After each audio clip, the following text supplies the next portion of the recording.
And welcome, guys, to Fantasy Football G. I'm your host, Kat, back to help you guys ramp yourselves up to Game Week 8, but also looking at the stretch between Game Week 8 and Game Week 11 so we can see who are the best defensive picks for that run. So, without further ado, let's get into it.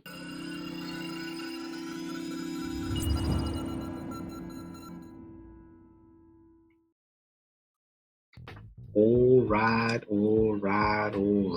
guys. Now, let's get into this. The first place we have to start is the fixture ticker because, again, we need to look at which teams have the best defensive fixtures. And what I've done is I've hopped into the Fantasy Football Hub to get this Game Week 8, Game Week 11 fixture ticker organized by clean sheets expected, really. And as you can see there at the top, I'll mention the top four is Man City at the top, the Arsenal second, then Liverpool surprisingly, and then I say surprisingly because their fixtures are not all that easy, and then you've got Spurs, which I mentioned the other time. Attacking wise, definitely Liverpool were better than Spurs, but even now, defensively, Liverpool are better than Spurs. But Spurs do have the better fixtures. But we all know Spurs are leaky. And so I totally understand why Liverpool are still above them, even in this as well.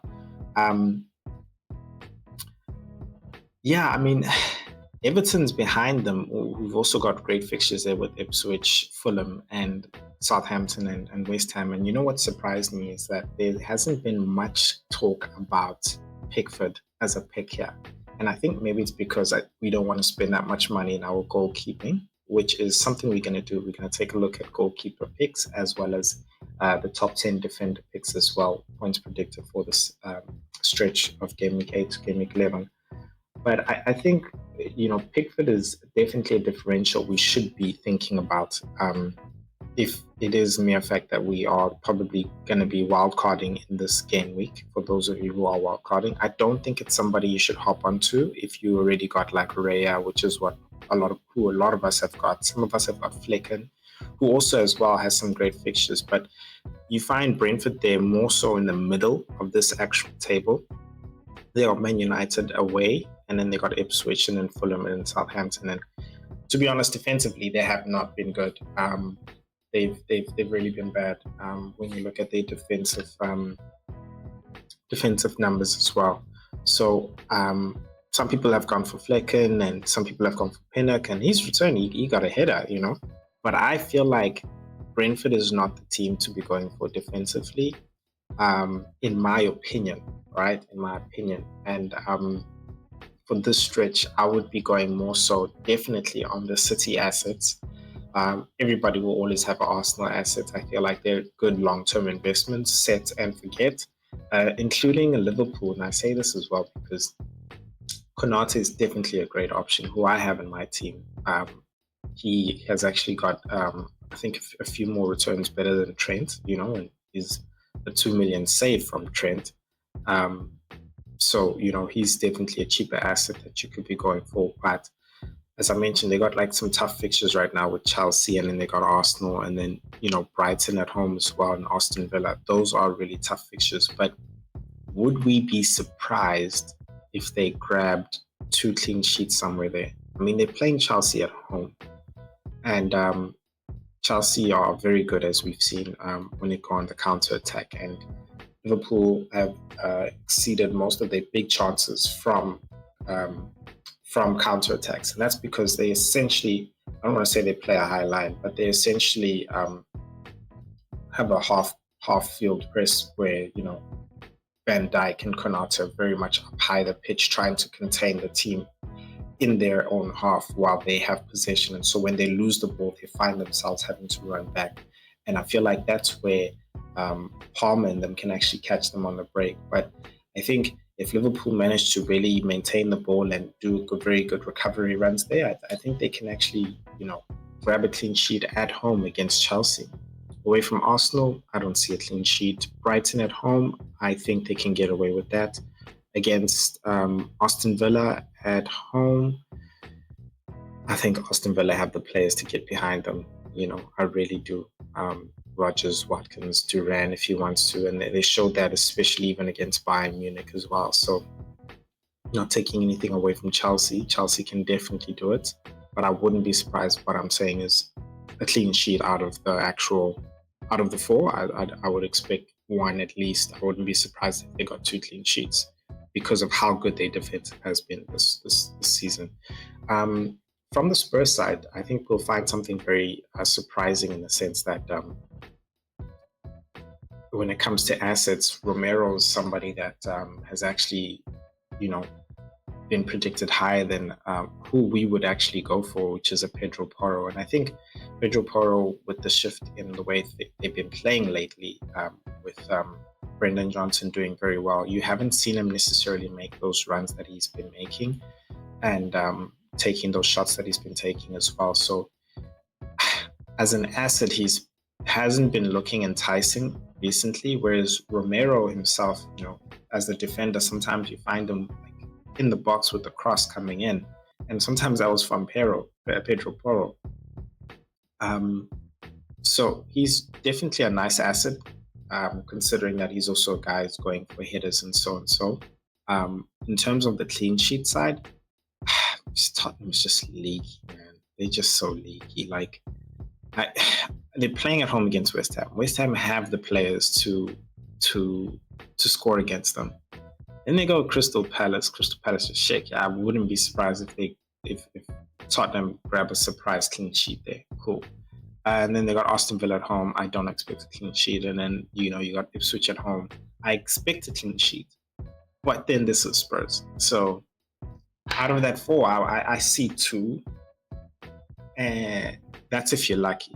That's if you're lucky. And I think if you've got a Tottenham defender, keep them.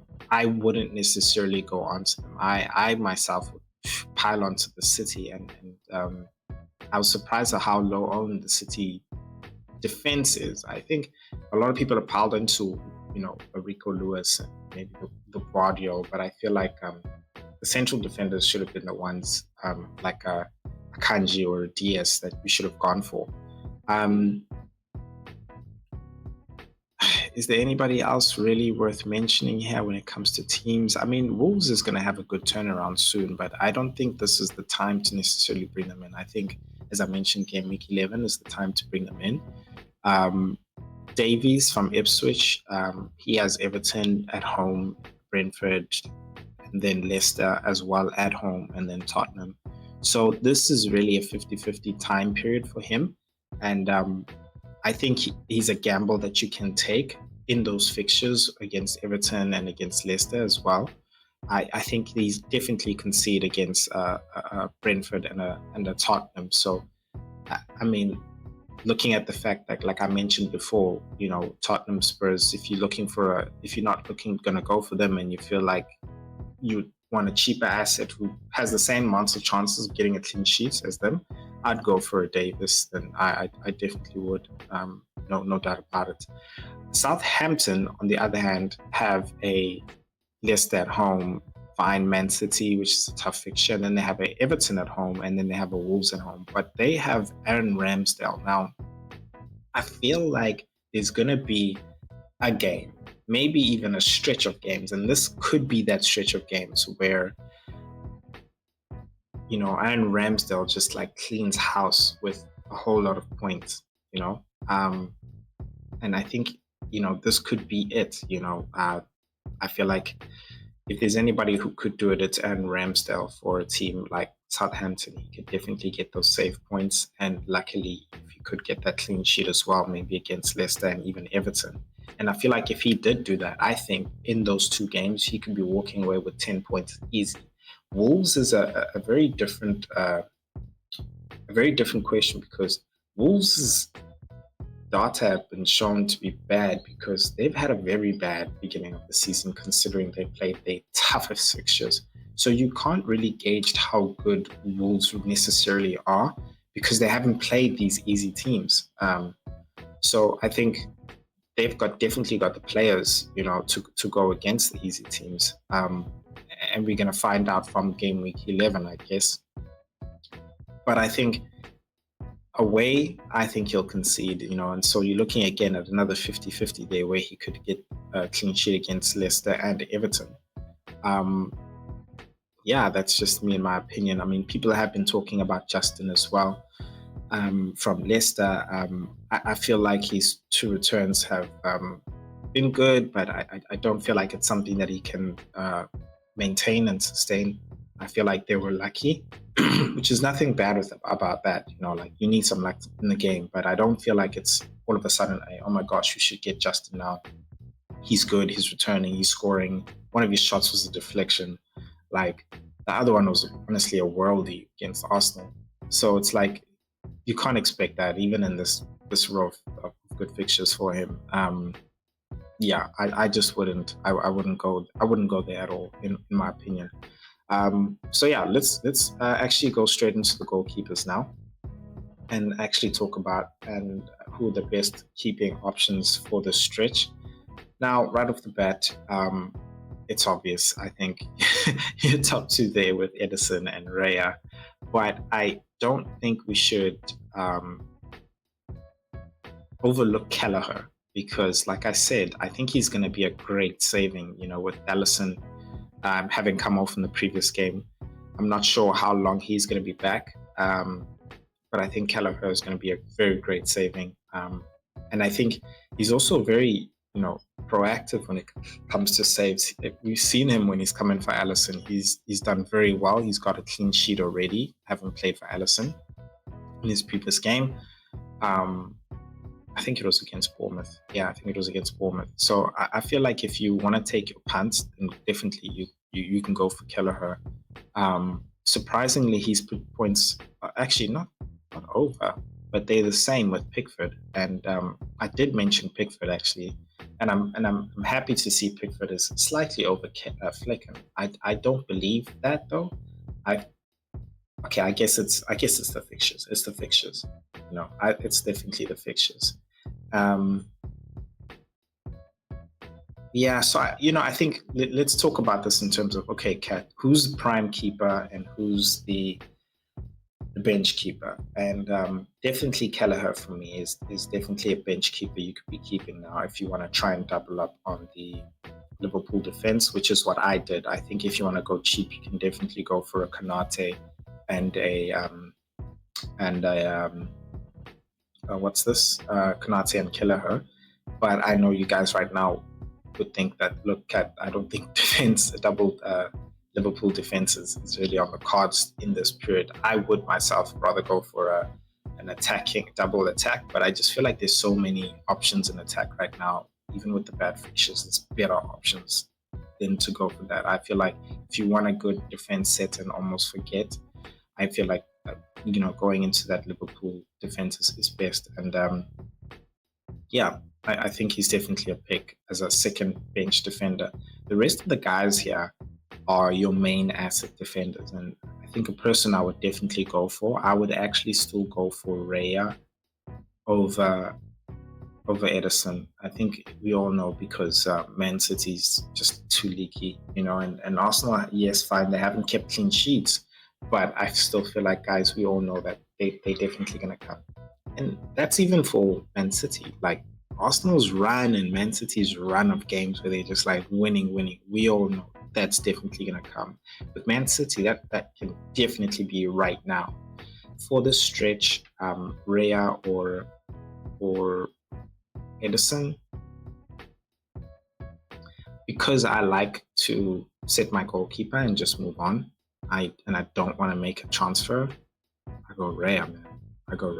I just believe in him. I definitely believe Arsenal's going to get a clean sheet this game week against Bournemouth. Against Liverpool, I think we'll concede. We're not good at home when it comes to keeping a clean sheet. Away to Newcastle, I definitely believe we can do it. We'll definitely be tight there.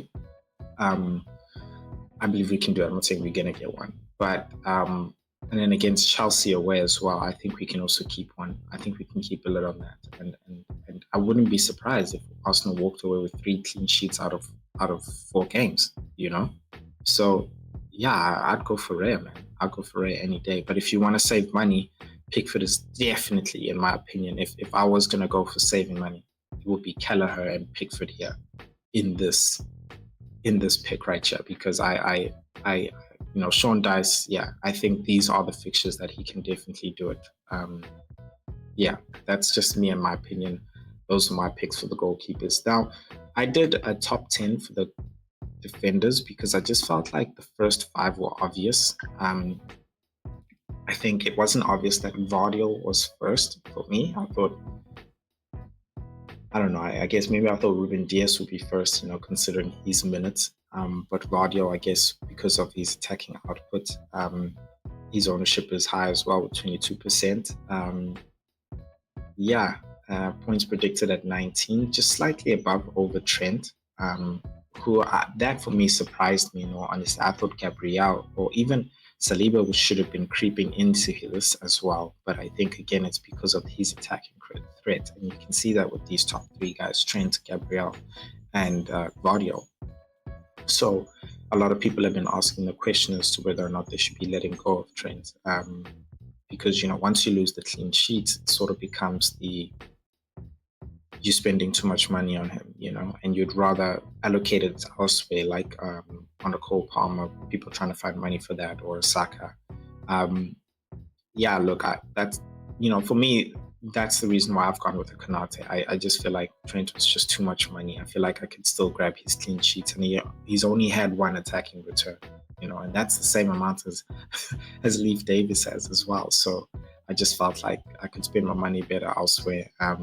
So yeah, I made that switch. I think you guys can definitely do it too, considering the stretch. I would rather have a 5.0, or I think it's 5.2 now, Konate, versus a 7.1 defender who's most likely hardly, not sure actually. You're just not sure whether or not they're going to get those clean sheets. Yeah. Rico Lewis is still proven to, be a good pick for a lot of people, and he's definitely had some game time. I think it's just that uncertainty still of when is Pep going to pull the plug on him and bench.